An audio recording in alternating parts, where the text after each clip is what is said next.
vous avez un combo de merveilleux de conférenciers.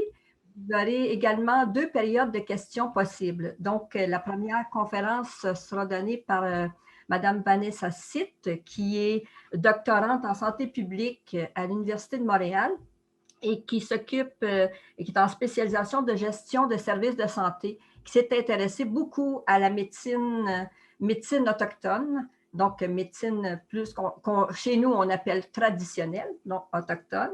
Et puis, donc, elle va commencer sa présentation et puis après sa présentation qui dure à peu près une demi-heure, il y aura une période de questions possible.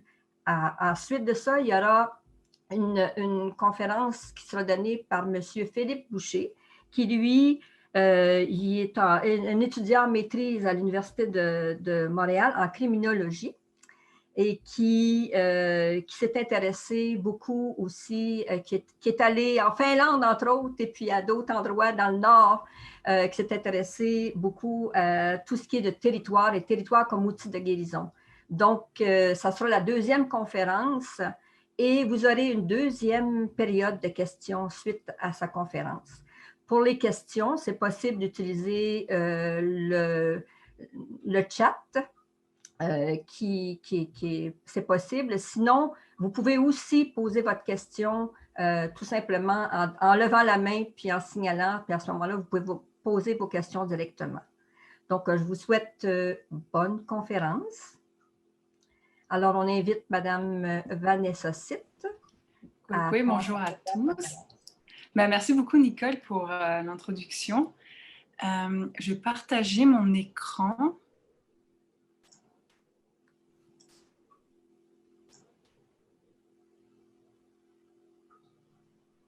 D'accord, ça va être long. Puis, je suis aussi assez confortable. Je sais qu'il y a une période de questions après ma présentation. Mais si jamais j'utilise des termes ou un jargon qui est très spécifique aux organisations des services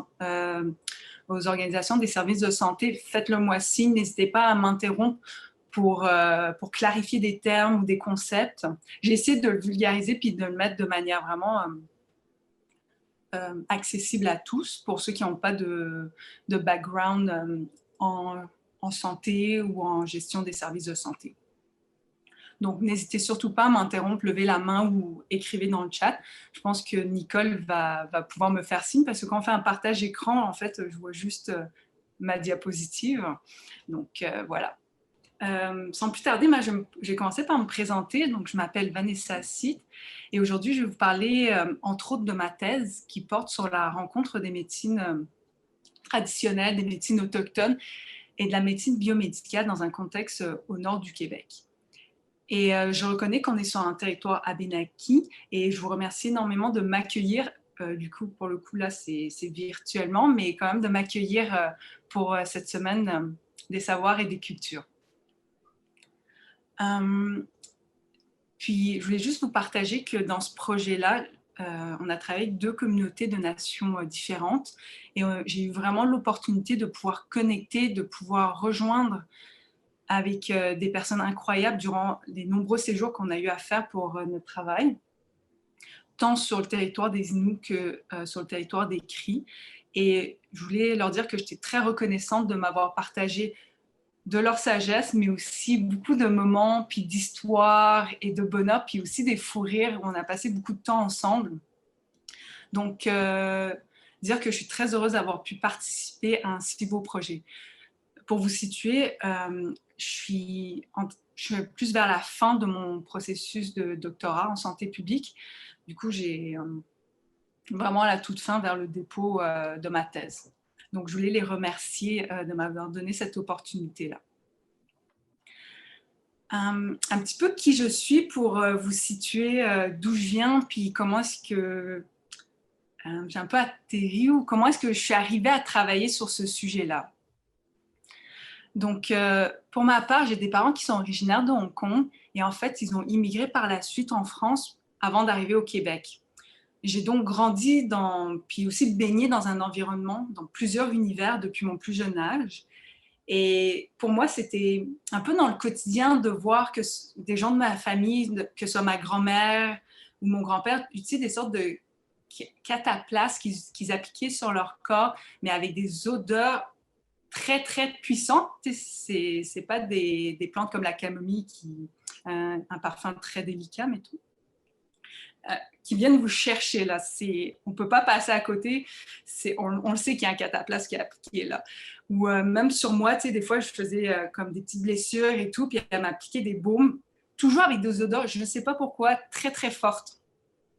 Donc, c'était un peu dans mon quotidien, c'était un peu ce qui était normal pour moi dans mon enfance et même un peu plus dans mon adolescence également.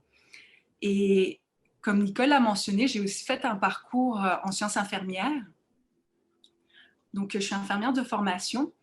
Et quand je suis rentrée à l'université, pas ça m'a choquée, mais ça m'a quand même surpris. C'est vraiment une autre façon de voir ce qu'est la santé, de voir, de traiter les problèmes de santé, les maux que les gens peuvent avoir. Et le petit souci que j'avais, c'était que je ne me reconnaissais pas entièrement dans cette science, dans cette médecine. Et je me suis toujours demandé où est-ce que les médecines traditionnelles pourraient se situer là-dedans, qui seraient plus rattachées à une culture et tout. Je la retrouvais moins.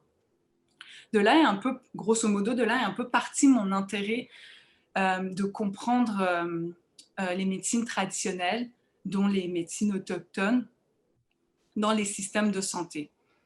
Et de fil en aiguille, je vais assez vite, mais on a eu beaucoup de discussions avec mes directeurs de recherche pour préciser le thème que vous voyez affiché, la rencontre des médecines autochtones et la médecine biomédicale dans un contexte autochtone au nord du Québec.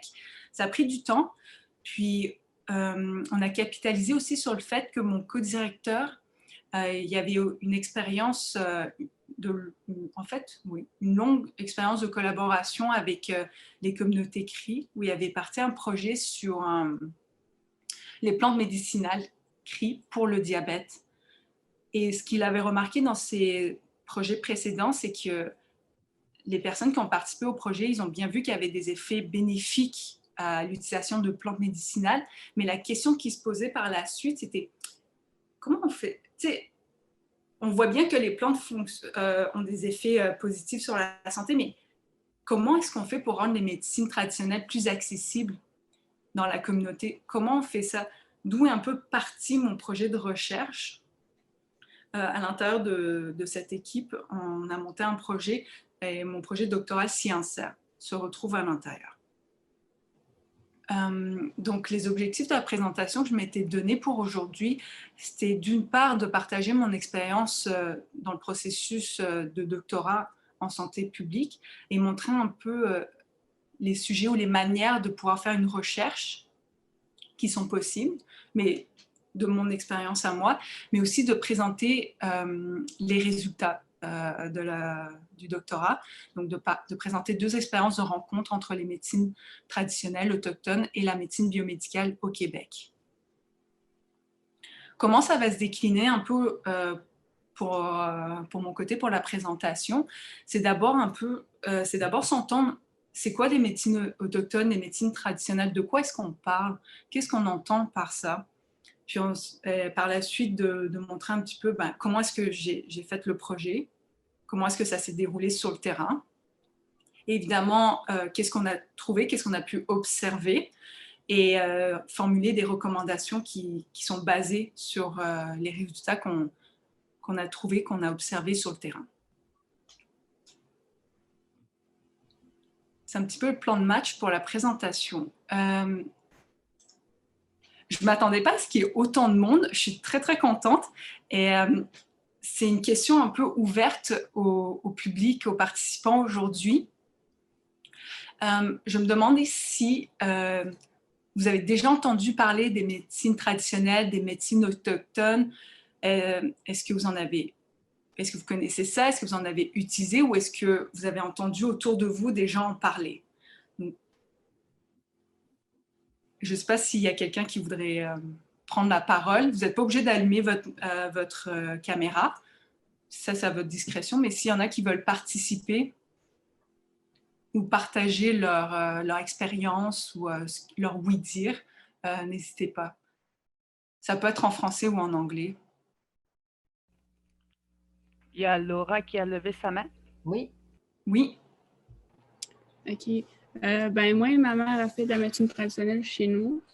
Puis, ben c'est ça, là. Puis, elle fait ça depuis que je suis toute jeune. Ben même avant que je naisse, fait que ça fait environ 20 ans qu'elle fait ça. Puis, c'est elle-même qui va chercher ses plantes dans le bois ou des fois, elle reçoit des parties animales pour faire la médecine, genre. Fait que c'est ça. Mais ça demeure aussi un peu secret parce qu'on a peur de se faire voler ces savoirs-là pour qu'après, ça soit vendu, genre, parce que c'est pas dans nos valeurs de vendre nos médecines. Fait que c'est juste ça que j'ai à dire. Là.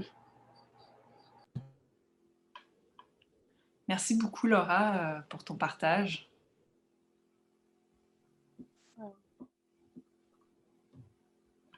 J'ai ma grand-mère qui fait ça. Et, quand j'étais jeune aussi, j'allais la voir aussi pour des affaires. Ma mère m'amenait chez elle pour chercher de la médecine chez elle et tout. Fait que c'est ça, il y avait... Ben, ce que tu disais, ton témoignage avec tes grands-parents et tout, c'est un peu la même chose pour moi. Il y avait des fortes odeurs chez moi aussi, là, donc ouais, je comprends ça. Mettons, ça ne peut pas passer inaperçu. On le sait qu'il y a quelque chose qui concocte sur le feu ou pas très loin. Exact. Ben, merci beaucoup, Karen.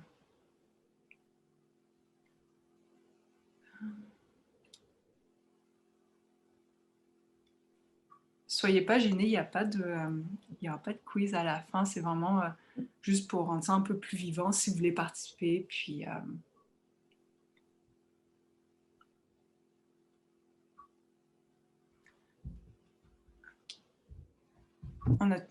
est-ce qu'il y a d'autres personnes qui aimeraient intervenir ou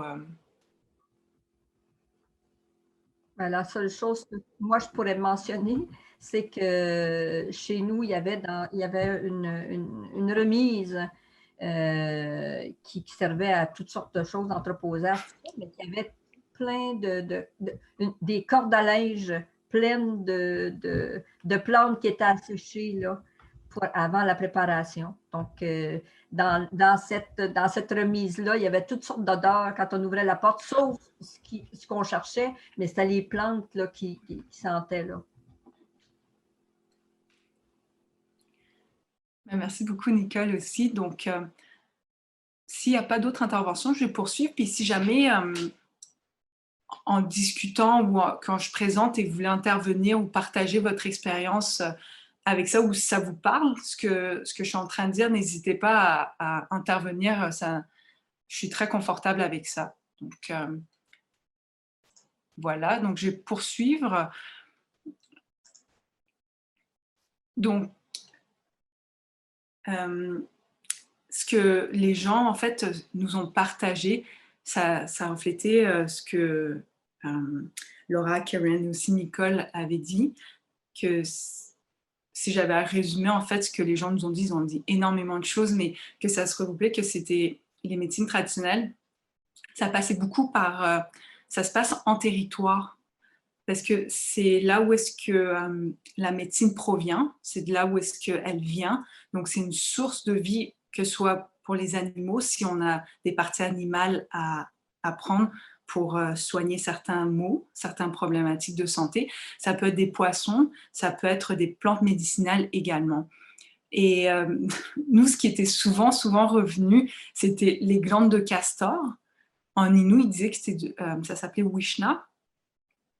Ça, c'était revenu souvent. Puis aussi le thé du Labrador. Les gens nous en ont beaucoup, beaucoup parlé. Et ces éléments qu'on retrouve sur le territoire, oui, ça peut être utilisé pour soigner, mais les gens nous ont dit aussi que ça pouvait servir aussi pour s'abriter, se déplacer et même s'alimenter. Donc, ce n'était pas réservé à un usage unique, mais il y avait plusieurs fonctions, utilités.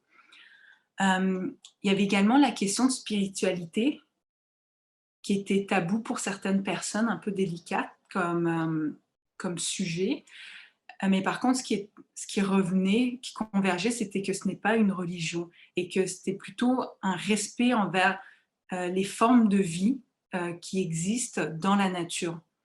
Et cette spiritualité est vécue individuellement et c'est vraiment quelque chose de personnel. On nous a aussi partagé que la pratique de la spiritualité peut prendre plusieurs formes. Ça a été mentionné les cérémonies de purification, les temps de sudation également, donc les sweat lodge, et certains utilisent aussi le tewegan, qui est un tambour sacré. Et un autre élément que je trouve qui est important à mentionner dans les médecines traditionnelles, c'est la place du savoir. C'est un savoir qui est familial, comme Laura l'a mentionné tantôt, c'est gardé, transmis habituellement dans le cercle de la famille, de manière orale, traditionnellement. Et ce savoir-là peut être soit acquis, soit enseigné par quelqu'un, soit ça peut être aussi reçu sous forme de don. C'est ce que beaucoup des gens nous ont partagé sur les médecines traditionnelles. Donc là, on s'est un peu entendu, OK, c'est de ça que Vanessa va parler, les médecines traditionnelles, les médecines autochtones, c'est ça. Il n'y a pas une définition unique et particulière parce que chacune des communautés ont leur propre médecine selon la faune et la flore de leur territoire. Et quand moi je parle de biomédecine, ça serait davantage la médecine qui est enseignée pour former, mettons, les médecins, les infirmières, les professionnels de la santé, ergothérapeutes, physiothérapeutes ou les chercheurs en général. Jusqu'à date, ça serait plus ce que je qualifierais de biomédecine dans cette présentation-là.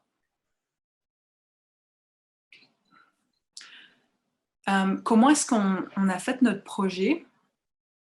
En fait, on s'est interrogé d'abord, c'est qui serait impliqué si la combinaison des médecines traditionnelles et de la médecine biomédicale avait à se combiner, à se rencontrer, quels sont les groupes de personnes qui pourraient avoir des enjeux à l'intérieur de ce processus-là.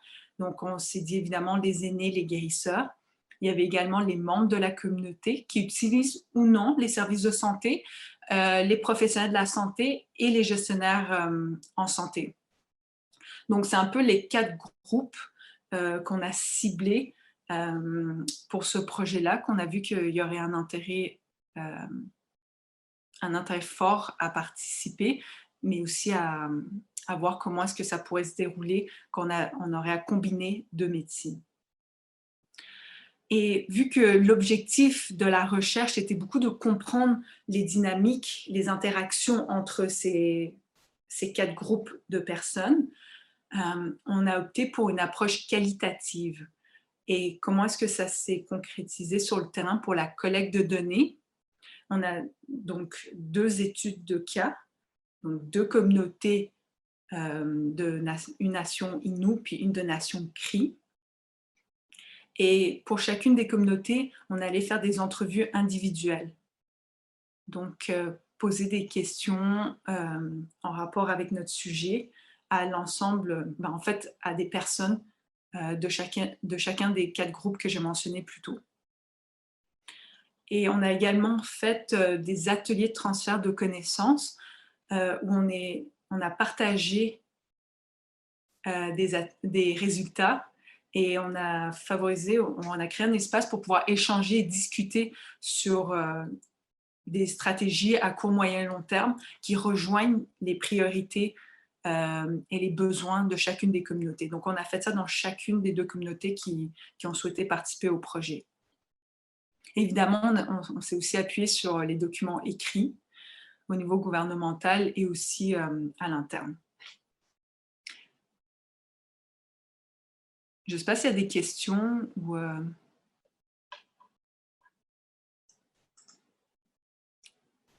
OK. Parce que j'ai réduit en fait les visages pour pouvoir voir l'écran. Donc, si on a, juste allumez votre micro pour que je vous entende. OK, pour poursuivre, s'il n'y a pas d'autres questions, donc nous, on a opté pour l'approche du double regard ou twice seeing en anglais, pour un peu nous guider dans tout le long de notre démarche du processus de recherche. Et c'est un concept qui est une approche qui a été introduite par des aînés à Micmac, qui se nomment Albert et Mordena Marshall.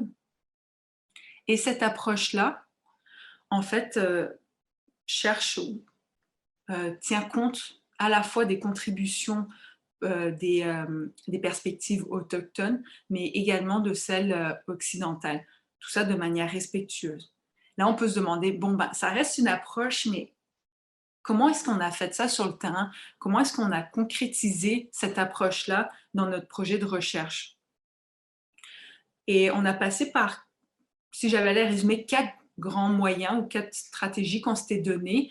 La première chose, on a regroupé parmi les 4 groupes de personnes que je vous avais mentionnées plus haut, comme les membres de la communauté, les professionnels de la santé, les aînés, les guérisseurs et aussi les gestionnaires de la santé. On a des représentants de chacun de ces groupes.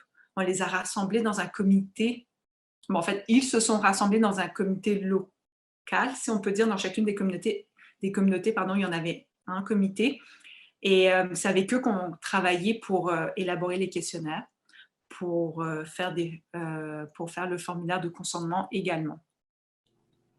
Puis, c'était eux aussi qui choisissaient dans la communauté ce qu'on appelle une agente de liaison culturelle, donc une personne généralement issue de la communauté qui connaît bien les protocoles culturels et qui nous guide les chercheurs à l'intérieur du processus de recherche.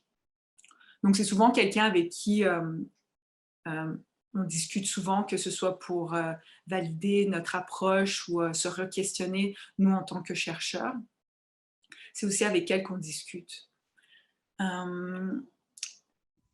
Et pour nous, il était un troisième point, c'était avec l'accord des communautés, on a pu participer aussi aux activités qui sont organisées par la communauté, que ce soit des powwows ou aussi des rassemblements annuels ou des rassemblements des aînés.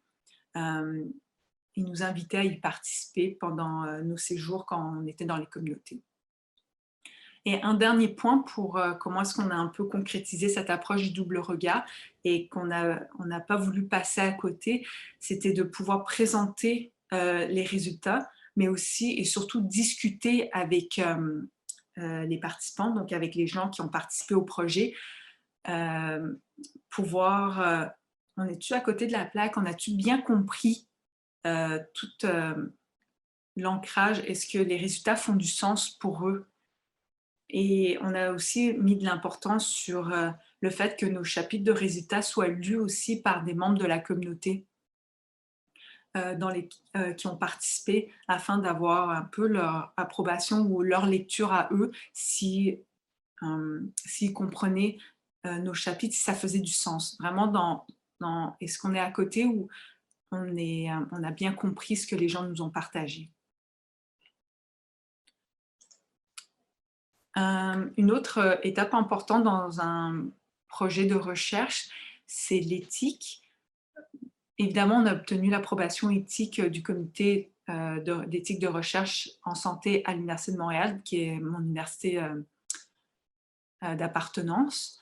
Mais en plus, on a mis sur pied une entente de recherche entre l'Université de Montréal et les communautés autochtones qui souhaitaient participer. On a voulu que c'était une procédure. En fait, l'entente de recherche, ça a commencé avec l'ancien projet de mon co-directeur avec les communautés CRI. Et ils ont beaucoup aimé cette approche-là et ils ont souhaité refaire une entente de recherche adaptée pour ce projet-ci. Donc, c'était une pratique déjà connue et qu'ils avaient beaucoup appréciée. Donc, on avait voulu poursuivre dans cette direction. J'aurais une question. Oui. Quand on parle justement d'une entente avec les communautés, c'est les conseils de bande? c'est les centres de santé, c'est avec qui on signe cette entente de recherche du point de vue de la communauté qui participe. C'est clair que le conseil de bande est inclus.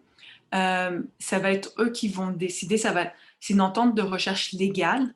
Donc, ça a beaucoup été entre les avocats de chacun des communautés et aussi de l'Université de Montréal qui ont discuté des points légaux de ce point de vue. Mais ça a été une discussion entre la direction des centres de santé de chacune des communautés, mais aussi des conseils de bande qui ont fait appel, et évidemment les conseils des aînés, et aussi les chercheurs qui étaient impliqués aussi dans le projet. Donc, il y avait plusieurs personnes, mais le montage concrètement de l'entente, vu que ça reste quelque chose de légal, ça a été fait par les avocats qui ont été choisis par chacune des communautés.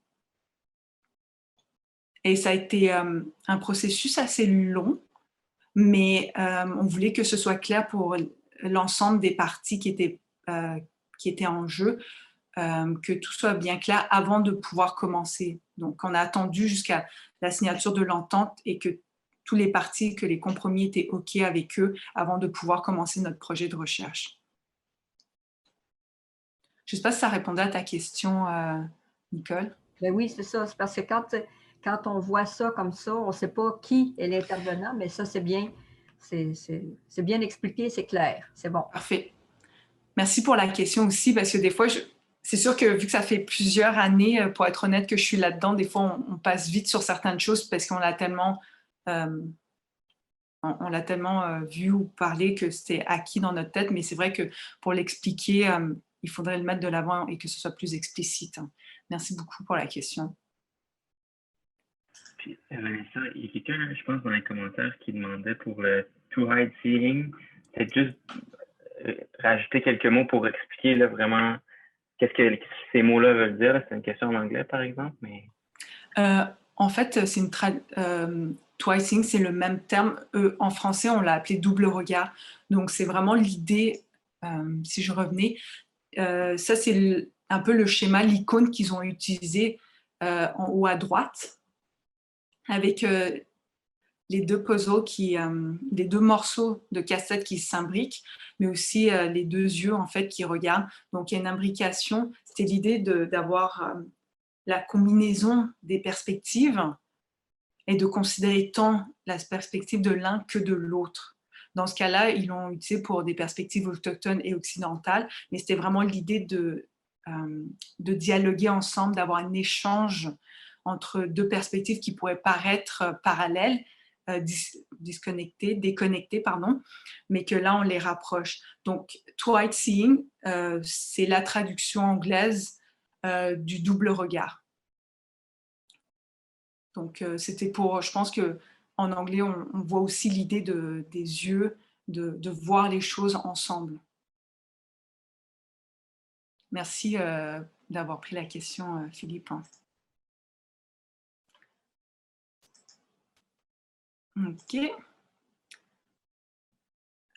Parfait. Puis là, maintenant, on pourrait passer aux résultats. Qu'est-ce que nous, on a observé dans les communautés? On a trouvé que dans les deux communautés qui sont, comme je le rappelle, de nations différentes, on a vu qu'il y avait un modèle qui ressortait dans les deux. Et le modèle, on l'a appelé le modèle du patient coordonnateur. Pourquoi? Parce que la coordination des soins, donc la recherche de soins de santé, se faisait principalement par le patient, par l'utilisateur de services. Et on avait remarqué que dans les deux communautés, quand le patient décide de ses propres soins, ça permet de surmonter les barrières, les freins qui peuvent se faire, des freins au niveau de l'organisation des services de santé ou des freins au niveau de la pratique professionnelle. Et ce qu'on peut remarquer dans le schéma, c'est que le patient, il fait, selon des critères, il peut choisir 3 chemins, si on peut dire, 3 trajectoires de soins. Ce qu'on nous a partagé, c'est soit le patient peut aller vers consulter en médecine j'écris allopathique, mais ça serait biomédical. Puis si ça ne fonctionne pas, la personne va se diriger vers les médecines traditionnelles, les médecines autochtones. Ou une autre possibilité, c'est que la personne va d'abord consulter en médecine traditionnelle, puis si ça ne fonctionne pas, elle va se diriger vers la médecine biomédicale. Ou une autre option ou une autre possibilité qui nous a été mentionnée, c'était d'utiliser les deux médecines en même temps. Mais le hic ou les gens qui nous ont partagé ça, ils ont dit quand même, faites attention parce qu'il peut y avoir des risques d'interaction médicamenteuse lorsqu'on utilise les deux médecines ensemble. Et ce qui est d'autant plus intéressant, c'est qu'on a remarqué que dans une des deux communautés, oui, on a dans les deux cas le patient qui choisit ses soins, mais il y en a une des deux communautés où le patient il est soutenu dans ce choix-là. Donc, il y a de l'aide qui lui est apportée, si on peut dire, et il ne prend plus la décision seul. Non, en fait, la décision lui appartient, mais il est accompagné là-dedans, ou s'il a besoin d'aide, il y a du monde pour l'aider. Et qu'est-ce que j'entends par ce modèle autre, ce modèle qu'on retrouve dans une communauté et pas l'autre? C'est un modèle qui est coordonné par une infirmière qui maîtrise, qui connaît les savoirs tant des médecines traditionnelles que des médecines, de la médecine biomédicale. De fait, en étant infirmière, elle a suivi le parcours classique, si on peut dire, du biomédical. Et ce modèle-là, qui est coordonné par une infirmière, on l'a observé dans les services de soins à domicile. Qu'est-ce que sont les services de soins à domicile? Ce sont lorsque les professionnels de la santé, infirmières, médecins et autres professions, vont au domicile, vont à la maison des gens qui ont besoin de soins de santé. Donc, cet autre modèle, ce n'était pas dans les organisations de santé, dans les cliniques qu'on l'a observé, mais bien au domicile des gens lorsque ils faisaient appel à un professionnel pour se déplacer chez eux. Ce qui était intéressant aussi, c'est qu'on voyait que, oui, il y a une infirmière qui coordonnait cela, mais aussi qui travaillait avec un médecin et un aîné de la communauté pour pouvoir offrir des médecines traditionnelles. Mais ce n'est pas l'infirmière qui le donnait, c'était l'aîné qui le donnait.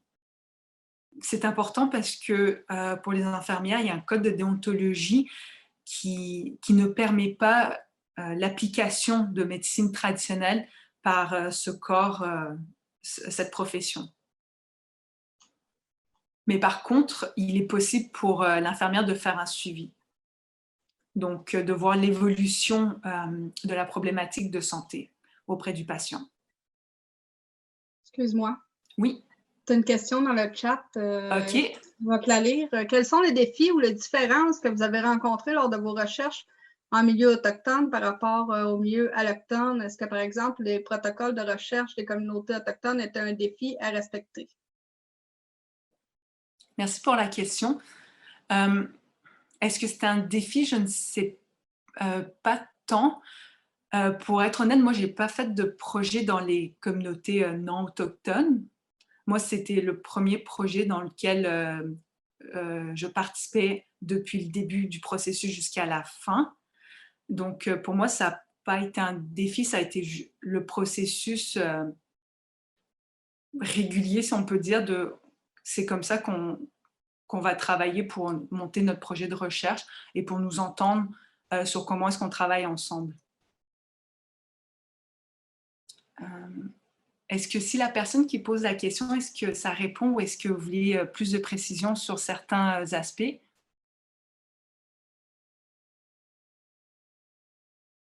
Attendez. Je ne suis pas super habile avec la technologie. J'ai peur de quitter la présentation puis de voir le chat et que là, j'aurais du mal à revenir. Donc, il n'y a plus d'autres pas d'autres questions. Là, OK, parfait. Si jamais vous voulez plus de précision ou clarification, revenez-moi dans le chat et tout. Moi, je vais regarder ça quand je finis. Comme ça, je pourrai lire les questions avec plus de précision ou s'ils ont besoin de clarification. Donc, ce que nous, on a noté, donc, il y avait 2 modèles différents. En fait, un modèle qui était observé dans une communauté plutôt que l'autre.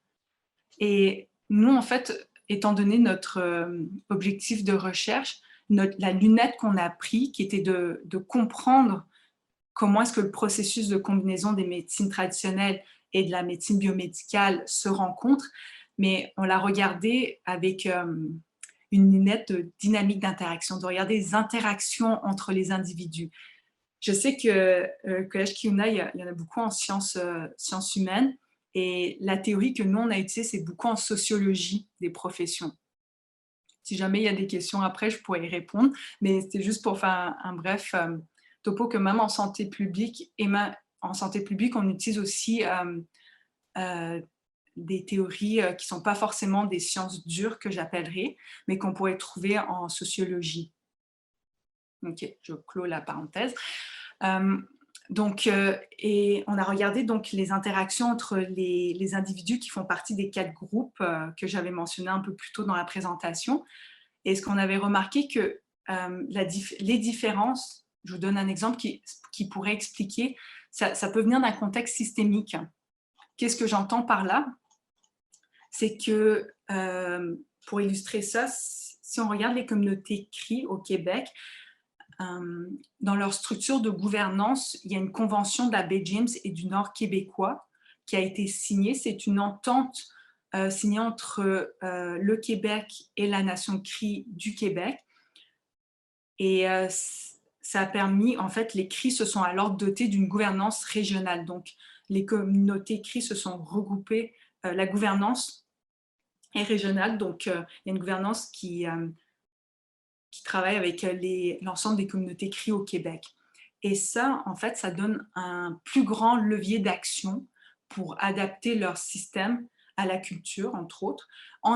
Et en plus, je pense, dans leur gouvernance régionale, ils ont un département Nishimu qui promeut les pratiques inspirées du savoir traditionnel, entre autres les pratiques rattachées aux médecines traditionnelles.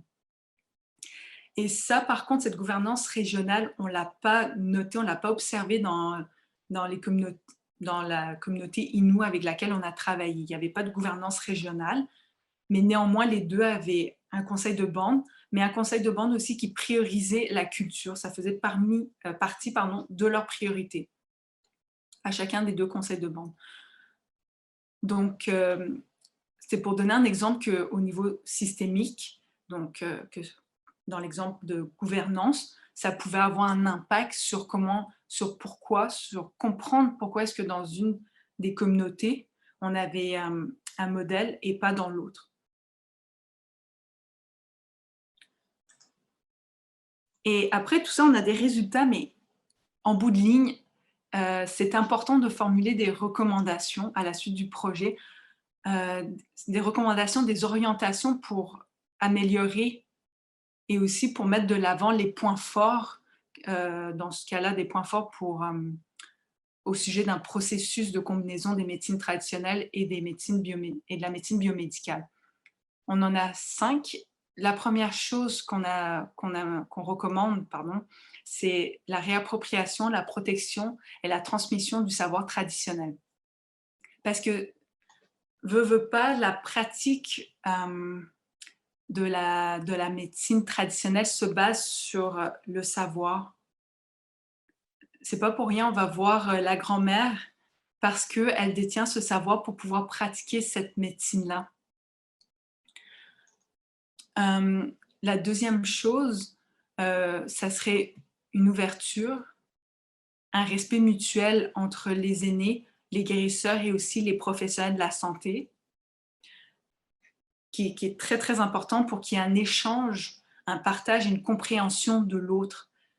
Ce qu'on a remarqué, c'était qu'il manquait en fait des espaces de communication où tout le monde était assis autour de la même table, où dans un processus de respect, d'humilité, de confiance, que les gens commencent à jaser ça, à se parler entre eux. Parce que ce qu'on a noté, c'est que chacun faisait leurs affaires de leur côté, mais quand nous, dans le projet de recherche, on les a mis sur la même table, ils se sont rendus compte, ah ben, tu sais, je ne le connaissais pas, même personnellement, pas uniquement au niveau professionnel, je ne connais pas l'autre. Donc, le fait de créer des espaces, évidemment dans le respect et tout, ça permet aussi de reconnaître qu'il existe une multitude de savoirs, qu'il existe une multitude de manières de comprendre, de connaître et d'apprendre les choses. Et pour poursuivre là-dessus, dans la visée de co-construire pour l'acceptation sociale d'un tel projet, on a recommandé que l'ensemble des membres de la communauté, des aînés, des guérisseurs, des professionnels de la santé, des élus, des gestionnaires, soient tous mis à contribution s'ils souhaitaient élaborer des politiques ou toute pratique rattachée à vouloir combiner les médecines. Parce que d'un côté, ce qu'on a remarqué sur le terrain, là je vous donne une petite anecdote, c'est qu'il peut bien avoir des locaux écrits dessus dédiés aux médecines traditionnelles, mais s'il n'y a pas de porteur de projet, parce que ça a été fait en vase clos, ça reste que c'est juste un local. Il n'y a pas de vie à l'intérieur, même si le local a voulu être pensé avoir un design plus circulaire, mettons, donc d'avoir la table au centre, une table ronde pour favoriser les échanges. Ça reste que ce n'est que du matériel physique, ce n'est que... il manque la substance humaine pour venir remplir cet espace. Donc, un local vide qui a été construit par une direction, ou qui a été planifié par une direction sans avoir consulté l'ensemble des parties prenantes, ça peut que ça reste une coquille vide. Une autre recommandation qu'on a faite, c'était de mettre, si on souhaite, de mettre en place un cadre de référence avec des procédures, mais aussi des protocoles clairs puis respectueux de la culture. Ça peut aider les aînés, les professionnels de la santé, les guérisseurs dans une organisation de santé, dans une clinique, à travailler ensemble. Et pour finir, une dernière recommandation, c'est la reconnaissance politique de l'importance des médecines traditionnelles, des médecines autochtones et plus largement de la culture, peut faciliter ce processus de combinaison des deux médecines. Et ça implique aussi de reconnaître la place du territoire dans la santé physique, dans la santé mentale et spirituelle et émotionnelle des populations. Mais ça devrait venir aussi avec des ressources financières, humaines et logistiques pour accompagner ce changement-là.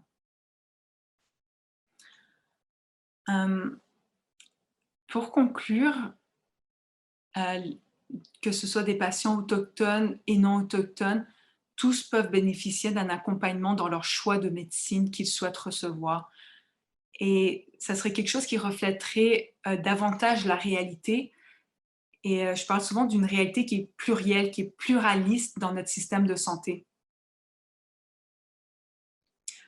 Et la mise en œuvre d'une combinaison des médecines traditionnelles et de la médecine biomédicale, on a beaucoup noté que ce n'est pas qu'une question de vouloir guérir le physique et la santé mentale, mais ça va au-delà de ça, ça va toucher l'identité collective des communautés autochtones.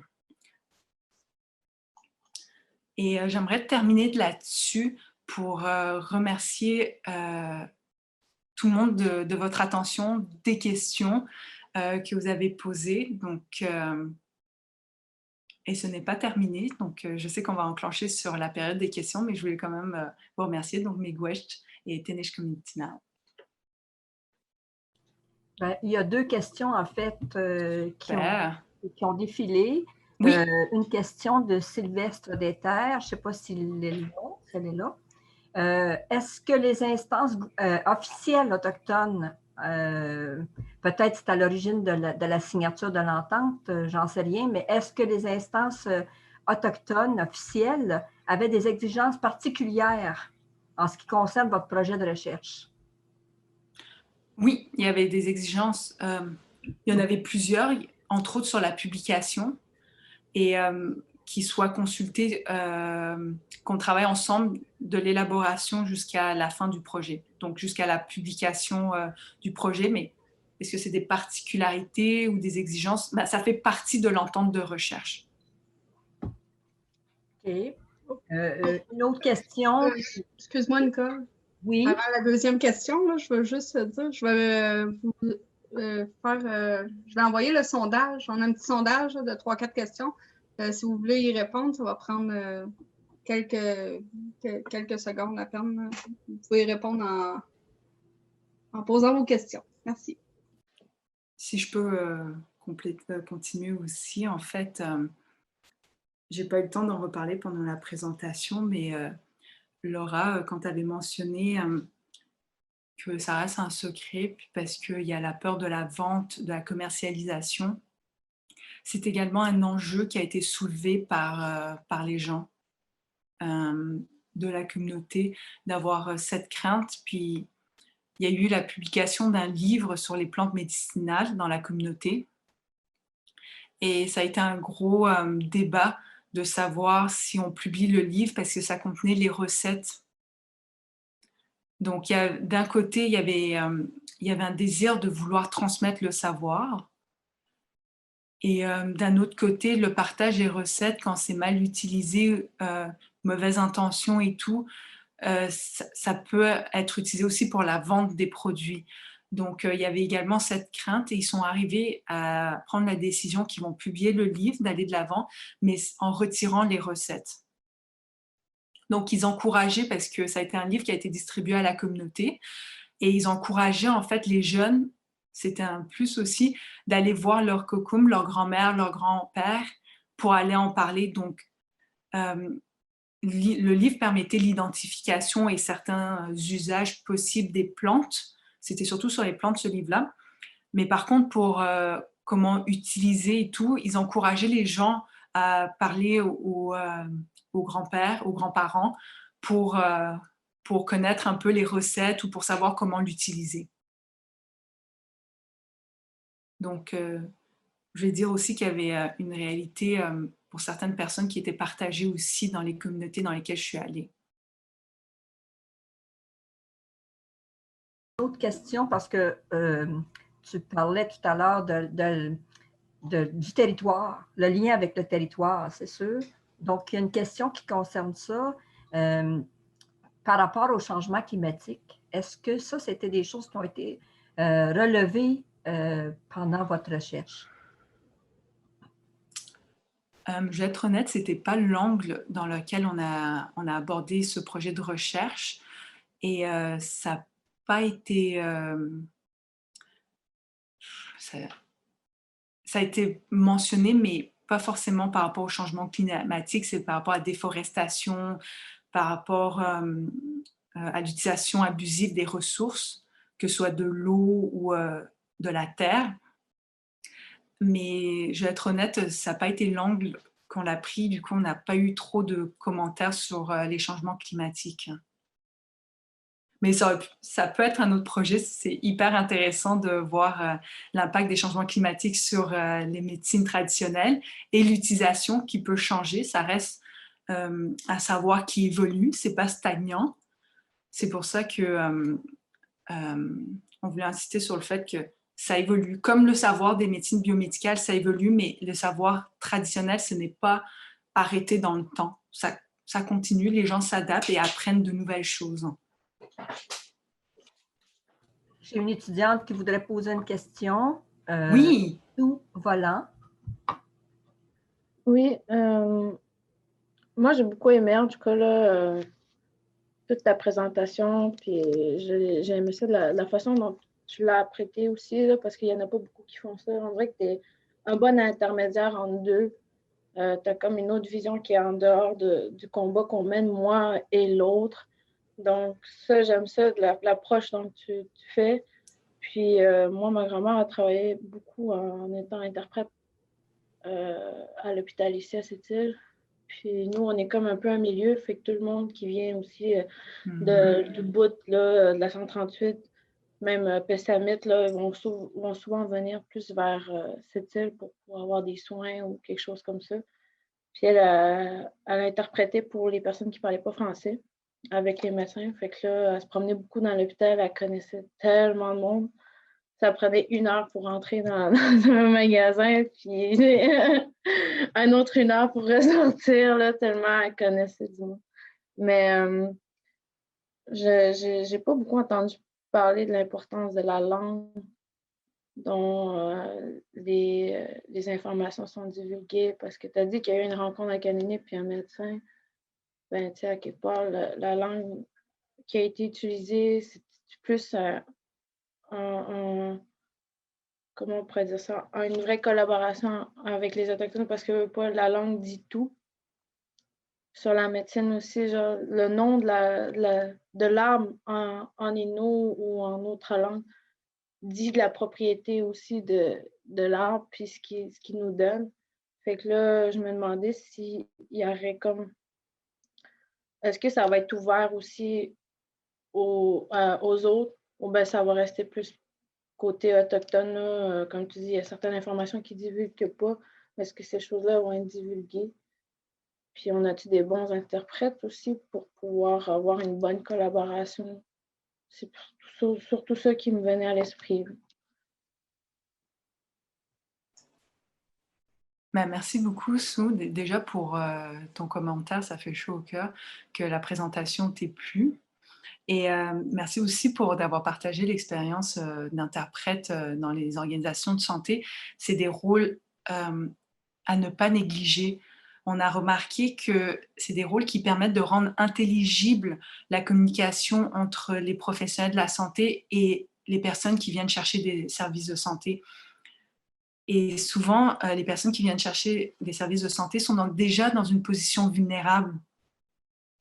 On n'y va pas parce que ça nous fait plaisir, on y va parce qu'on ne se sent pas bien. Donc déjà, on est déjà inconfortable quand on va consulter.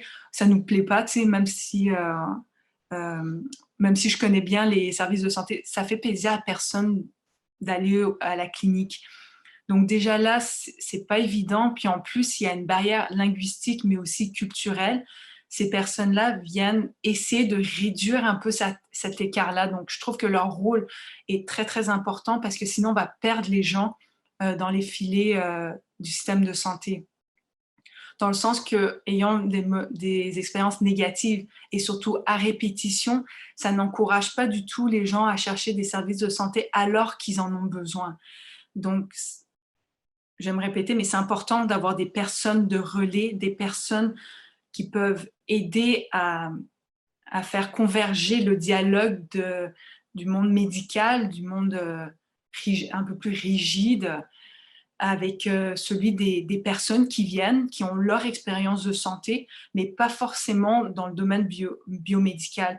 Donc, c'est important d'avoir des personnes intermédiaires entre.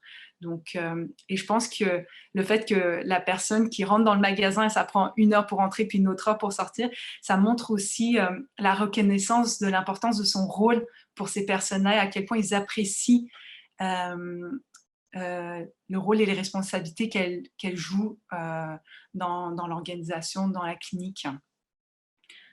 Là, pour arriver finalement à ta question sur la langue, il y aura 2 aspects que j'aimerais parler sur la langue. De un, dans la transmission du savoir, ça a été important parce que il y avait des aînés qu'on a rencontrés et qui étaient très, très confortables pour parler leur langue. Mais par contre, ils avaient remarqué que les jeunes ne parlaient que très peu la langue. Donc, il y avait des difficultés à ce niveau-là pour transmettre. D'un côté, les jeunes, à travers la langue, qui avaient de la difficulté à comprendre leurs grands-parents. Et d'un autre, les grands-parents qui souhaitent transmettre, mais ils voyaient que les jeunes ne comprenaient pas forcément à cause de la barrière linguistique. Et un autre aspect pour la langue, dans le cas de l'infirmière, que j'avais donné le modèle, l'infirmière qui coordonnait les soins, c'était une infirmière de la communauté.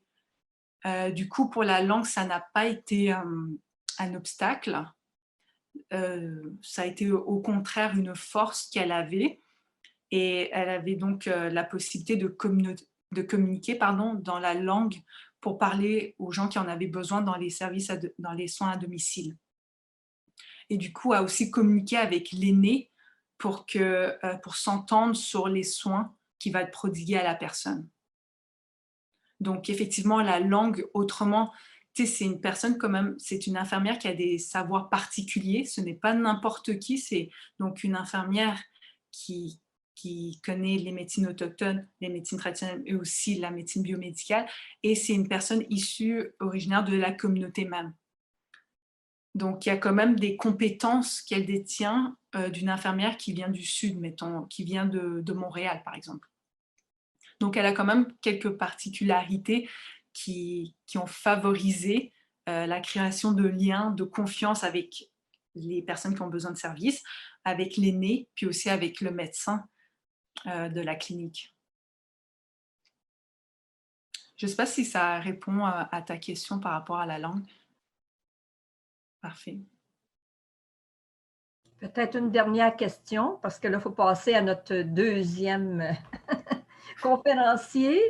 Donc, une question qui concerne la douleur, la perception de la douleur selon le point de vue des Autochtones. Est-ce que ça a été quelque chose qui a fait partie de la recherche ou pas? Donc, comment les gens perçoivent la douleur? Non, malheureusement, ça ne faisait pas partie des questions. On était vraiment allé plus au niveau de la compréhension des gens sur les freins ou aussi les facteurs qui pourraient faciliter la combinaison et leur compréhension de pourquoi est-ce qu'on arrivait à combiner les médecines. On n'était pas allé tant au niveau médical, au niveau de la maladie, et ni au niveau médical, au niveau des médecines traditionnelles. Et c'est peut-être ça aussi qui a aidé le projet. Il n'y avait pas beaucoup de réticence à partager, puisqu'on était très clair dès le début dans le projet qu'on n'était pas venu pour chercher des recettes, qu'on n'était pas venu chercher des remèdes traditionnels pour compléter un projet ou faire des études pharmaceutiques, pharmacologiques. Donc, on était allé vraiment, comme je vous ai dit, moi, je viens de santé publique. Oui, j'ai un background en infirmière, mais le projet était regardé aussi d'un point de vue sociologique dans ce projet-là. Donc, non pour la question. Mais par contre, si vous voulez lire davantage, parce que je regarde rapidement, vous avez mis au diabète et tout, rapidement, si vous voulez vous référer aux autres projets qui ont été faits par rapport au plan médicinal sur le diabète, qui n'est pas le sujet de ma thèse, par contre. Ça, vous pouvez aller voir, je peux vous envoyer, si vous m'envoyez un courriel ou un message, je peux vous envoyer les articles et tout par rapport à de la documentation par rapport à ce sujet, si ça vous intéresse.